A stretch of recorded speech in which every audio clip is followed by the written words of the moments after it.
pleasure and happiness. A lot of people equate the two, but I'm here to tell you that they are completely different. A lot of people think they're exactly the same. In fact, on the internet, you can find definitions that actually conflate and confuse the two. So what are the differences between pleasure and happiness? And I believe there are 7.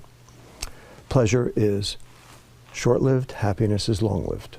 Pleasure is visceral, happiness is ethereal. Pleasure is taking, happiness is giving.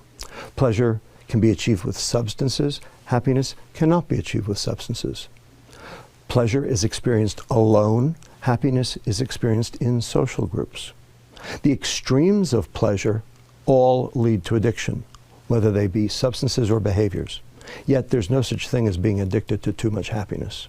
And finally, number 7, most important, pleasure is dopamine and happiness is serotonin. Now, these are 2 biochemicals. These are 2 neurotransmitters. These are 2 chemicals that the brain makes and uses to communicate between one neuron, brain cell, and another. Now, why do we care? So what? And neurons, when they're excited too much, too frequently, tend to die.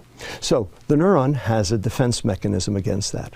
What it does is it reduces the number of receptors that are available to be stimulated in an attempt to try to mitigate the damage. Now, there's one thing that downregulates serotonin: dopamine. So the more pleasure you seek, the more unhappy you get.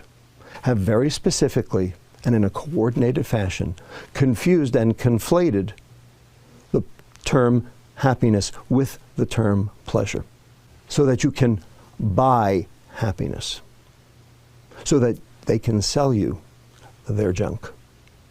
It's called the American economy, and it's based on hedonic substances that drive pleasure rather than happiness. And in the process, we have become most decidedly unhappy.